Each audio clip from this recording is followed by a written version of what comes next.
سب کے ساتھ ایک ایک شیطان نتی ہے نا, اس کو بھگا دیتا ہے. تو جب وہ گھر سے باہر نکلتا ہے تو اس سے گیپ رکھتے ہوئے, اس کو پیچھا کرتے ہوئے, یعنی وہ شیطان بھی نکلتا ہے, تو باہر جو شیطان ہے وہ دیکھتے ہیں کہ اب یہ بندہ یہ بندی دکھتے, وہ لپکتے ہیں اس کی طرف. تو وہ شیطان کہتے ہیں کدھر جا رہے ہو؟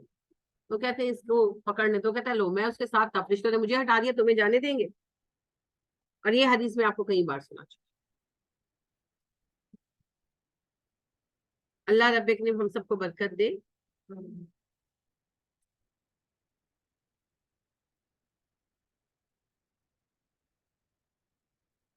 تو بہرحال جی بہت ساری صورتیں ہیں آپ کی جن میں فرشتوں کا باقاعدہ ذکر ہے.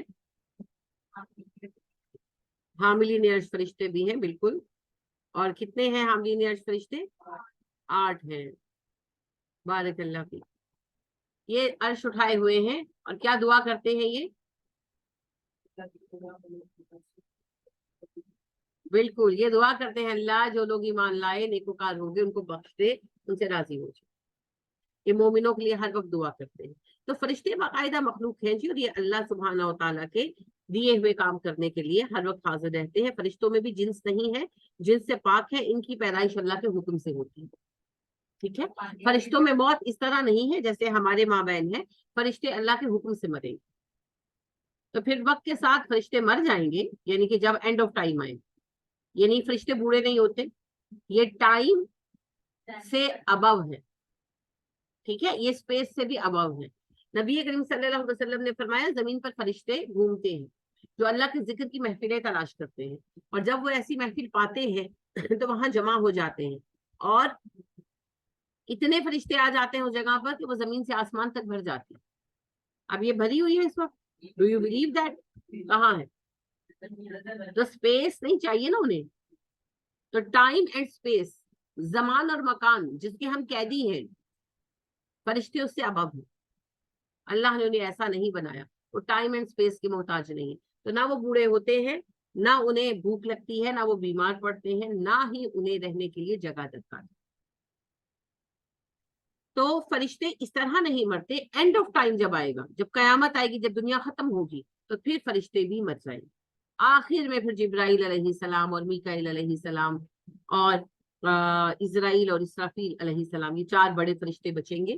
اور جب حدیث میں آتا ہے کہ اللہ سبحانہ و تعالیٰ جبرائیل سے پوچھیں گے جبرائیل کون کون رہ گیا, تو جبرائیل کہیں گے کہ اللہ جی ہم 4 ہیں اور آپ ہیں.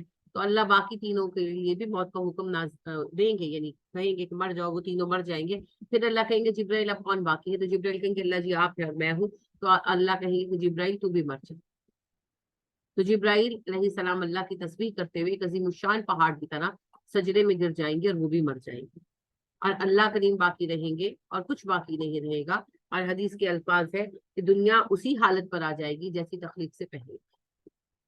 ٹھیک ہے, تو یہ جو فرشتے ہیں یہ اپنے اپنے کام کرتے ہیں, ان کی اپنی اپنے ڈومین ہے, اپنی اپنے ان کی یعنی کہ لمٹس ہیں, کہ اسی کے اندر رہتے ہیں, اسی کے کام کرتے ہیں, اور جو جس کام میں ہے اسی کو سر انجام دیتے ہیں. ٹھیک ہے, جبرائیل علیہ السلام بھی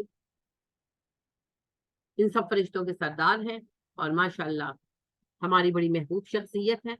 اللہ ہمیں قیامت میں اور مرنے کے بعد ان کا ساتھ جو ہے وہ نصیب کرے. تو بہرحال جی ملائکہ اس کی جمع ہے. اب یہ ملائکہ جو ہے مونس ہے ترکیب, لیکن اس سے یہ مطلب نہیں نکلتا کہ یہ مونس ہے, بلکہ وہی معاملہ ہے. ویسے مذکر ہی بیان کیا گیا ہے, جمع جو ہے وہ مونس کے اس پر بنائی گئی ہے اصول. جب تیرے رب نے فرشتوں سے کہا انی بے شک میں, ان اور متکلم کی ضمیر یا اس کو ملا کر بنا, انی بے شک میں, جاعلون بنانے والا ہوں. اس میں ذات ہے جی فاعلون کے وزن پر کام کرنے والا. جاعلون میں بنانے والا ہوں, جیم عین لام سے ہے. جاعلا کو آپ پڑھ چکے ہیں پیچھے. فی الارضی زمین میں, فا کیا ہے زینب؟ فی جو ہے اس میں کیا ہے فی الارضی میں؟ غور کیا کریں, دیکھا کریں. فی الارضی میں فا کی فی کیا ہے؟ اسم نہیں ہے, یہ حرف ہے, حرف جر ہے, اور الارضی اسم ہے.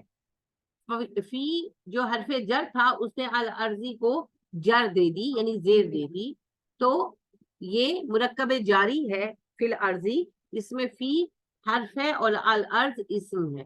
الارضو تھا جس سے فی نے ارضی کر دیا۔ فی الارضی زمین میں خلیفتن ایک خلیفہ، اسم ہے جی خلیفہ، اور نکیرہ ہے، ٹھیک ہے، کسی ایک کے لیے استعمال نہیں ہو رہا نا، یہاں پر یہ جنس کے لیے استعمال ہو رہا ہے، تمام نوع انسانی کے لیے، ٹھیک ہے۔ واحد ہے، زبر کیوں آئی اس پر؟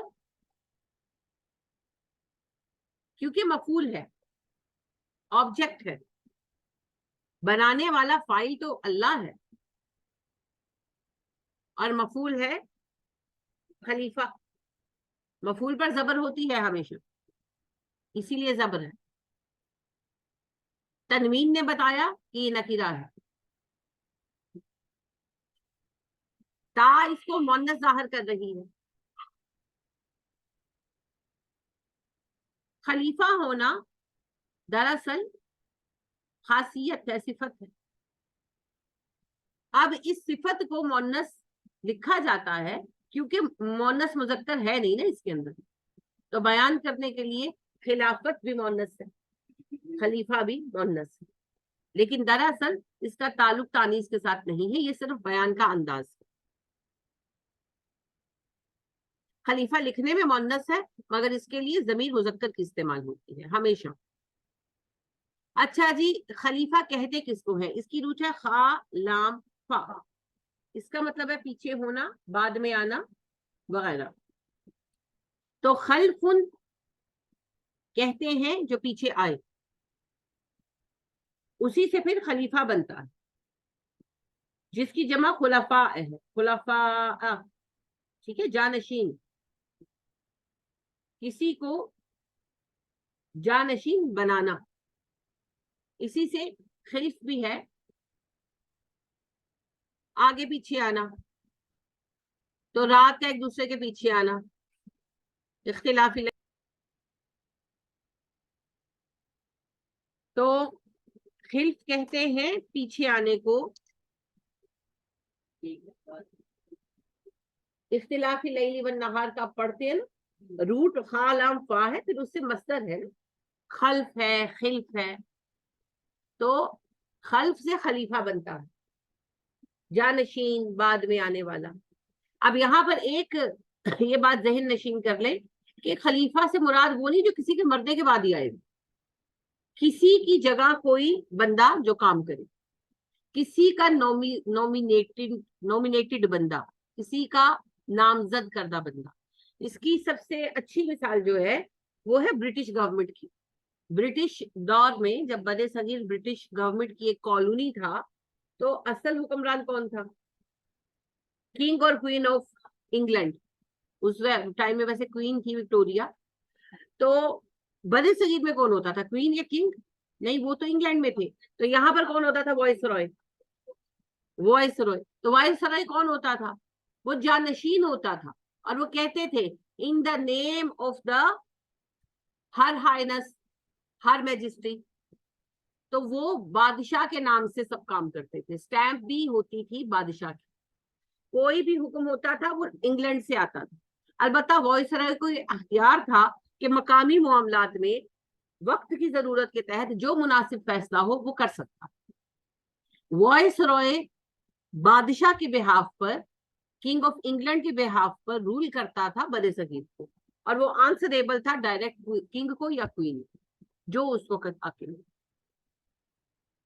بالکل اسی طریقے سے کائنات کا مالک اللہ ہے، کائنات اس کی ہے، مگر زمین پر، ارتھ پر اللہ نے انسان کو اپنا جانشین بنا، خود وہ غیب کے پردے میں چھپ گیا، ہم سے اب وہ قیامت کے دن ملے گا، اور اسی اختیار کا اصل میں حساب ہوگا۔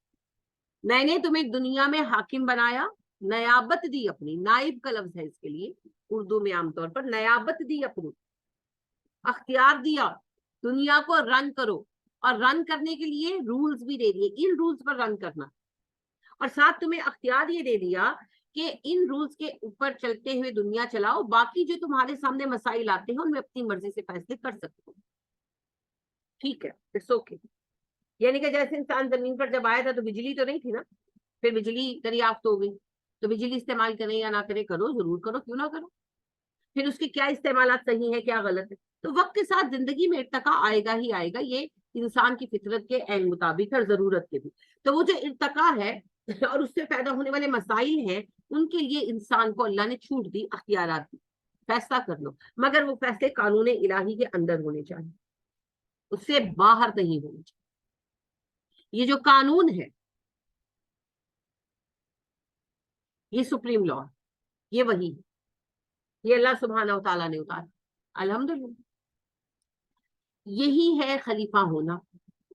اب جب کسی کو خلیفہ بنایا جاتا ہے تو اس کو اختیار دیا ہی جاتا ہے, دینا ہی پڑتا ہے, کچھ نہ کچھ اختیار دینا پڑتا ہے. تو لہٰذا خلیفہ کے اندر یہ بات پوشیدہ ہے کہ یہ مخلوق مختار بھی ہوگی. نہ ہم مختار محض ہیں, یعنی ہم ایبسولوٹ پاور نہیں رکھتے, ایبسولوٹ اتھارٹی نہیں رکھتے, لیکن ہم ٹوٹلی محکوم بھی نہیں, مجبور محض بھی نہیں. We are not dependent only, limit ہے, کچھ چیزوں میں ڈیپینڈنٹ ہے اور کچھ میں ہمیں اختیار. یعنی پیدائش میں میرا بس نہیں, موت پر میرا اختیار نہیں, لیکن زندگی گزارنی کیسے ہے مجھے اس کا بہت کچھ اختیار. تو یہ خلیفہ ہونا ہے. تو اللہ نے کہا میں زمین پر ایک ایسی مخلوق پیدا کروں گا جسے میں خلیفہ بناؤں گا. تو اس ایک جملے کے اندر یہ بات پوشیدہ تھی کہ میں اسے اتھارٹی دوں گا, اسے حکومت دوں گا, اسے اپنی جانشینی کا موقع دوں گا. ٹھیک ہے, اللہ نے یہ بات فرشتوں کے درمیان اناؤنس کی. ایسے ہی جیسے ہیڈ آف دا فیملی اور ہیڈ آف دا کمپنی جو ہے اپنے اسسٹنٹس کو, اپنے سب آرڈینیٹس کو اپنے کسی فیصلے سے آگاہ کرتا ہے, اللہ پاک نے بھی کیا. تو اپنے ماتحتوں کو ساتھ لے کر چلنا اللہ کی سنت.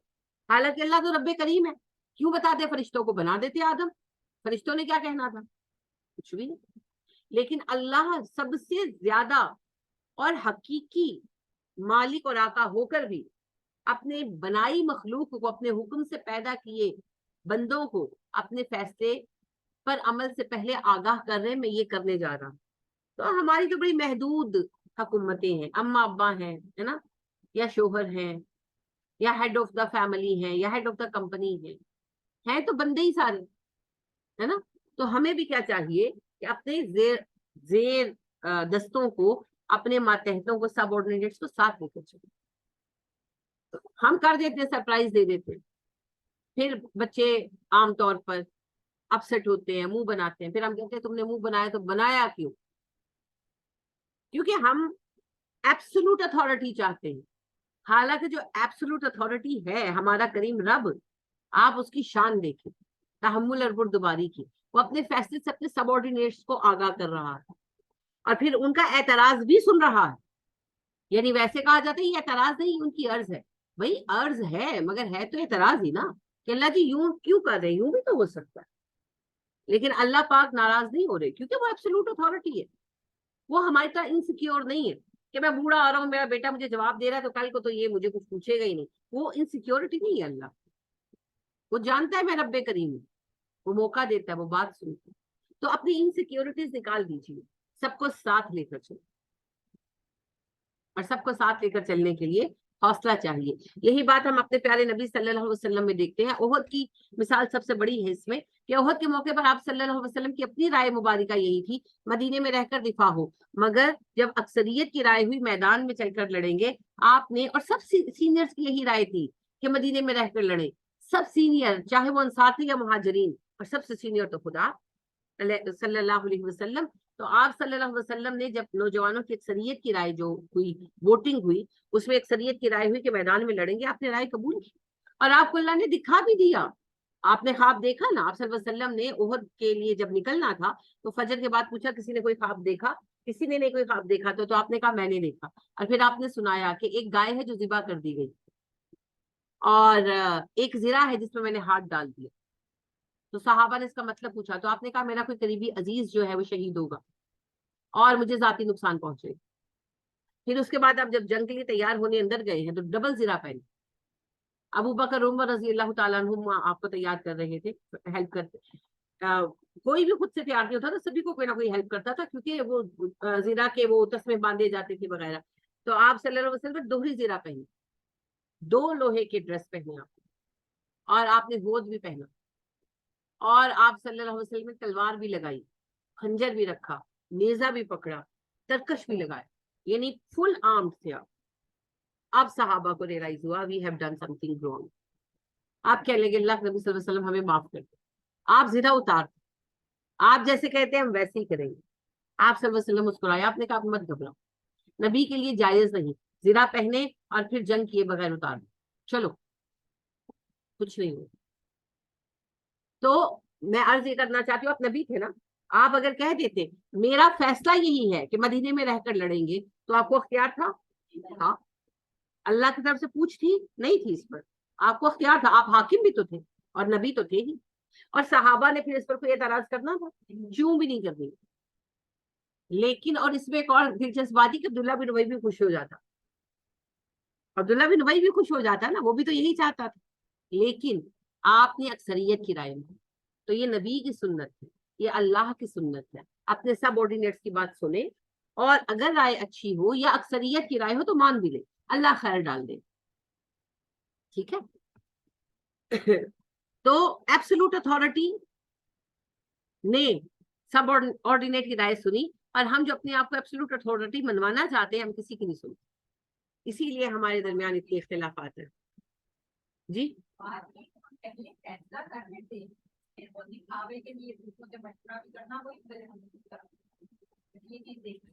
آپ صحیح کہہ رہی ہیں, لیکن فیصلے سے بھی آپ ڈسکس کر لیں کہ اللہ نے بھی فیصلہ کر لیا, لیکن اللہ پاک نے اپنا فیصلہ بتایا تو صحیح, جن کو اعتراض تھا ان کی تسلی تو کرائی ہے نا. تو بعض صورتوں میں فیصلہ کر لیا ہیڈ آف دا فیملی نے, اور اس فیصلے پر ہی چلنا ہے, تب بھی کم از کم دوسروں کا اعتماد میں تو لے. 2 صورتیں ہوتی ہیں, ایک جو عہد میں ہم نے ڈسکس کی کہ فیصلہ رائے سے کرنا, اصول یہی ہے, لیکن بعض سچویشن ایسی ہیں جس میں فیصلہ کسی بڑے نے کر دیا, وہ سمجھتا ہے کہ یہی صحیح, تو اس فیصلے کو نافذ کرتے ہوئے کم از کم سب آرڈینیٹس کو اعتماد ملے. ٹھیک ہے, تاکہ اعتماد کا ماحول تو برقرار رہے نا. قالو انہوں نے کہا, اب دیکھیں کالا سے قالو آیا, کالا کا جمع ہے, یہ ماضی ہے, مذکر ہے, غائب ہے, جمع ہے. ان سب نے کہا, فرشتوں نے, سب بیک وقت بولے ہوں گے نہیں, ریپریزنٹیٹیو نے کہا, رائے سب کی تھی. کیا حرف استفہام ہے, انذرتہم میں آپ پڑھ چکے ہیں.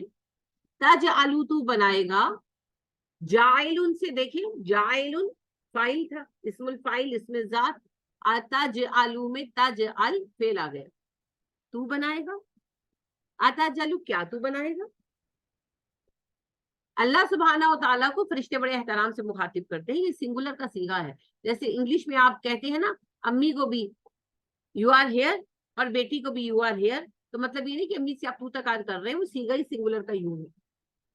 اسی طرح یہاں پر بھی ہے, اللہ جی کیا آپ بنائیں گے, فی ہا اس میں زمین کی طرف اشارہ ہے, فی ہا اس میں, فی حرف ہے, ہا ضمیر ہے, اس میں بنائیں گے. ہا کی شکل کیوں نہیں بدلی, ہا ضمیر ہے نا, تو اسم پر حرف جر اثر کرتا ہے, ہا پر کیوں نہیں کیا, کیونکہ ہا مبنی ہے, یہ نہیں شکل بدلتا, یہ ایسے ہی رہتا.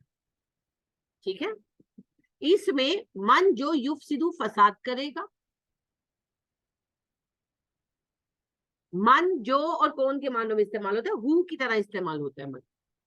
یفسدو فساد کرے گا, فاسین دال آپ پڑھ چکے ہیں, کون سا لفظ پڑھا ہے اس سے زینب,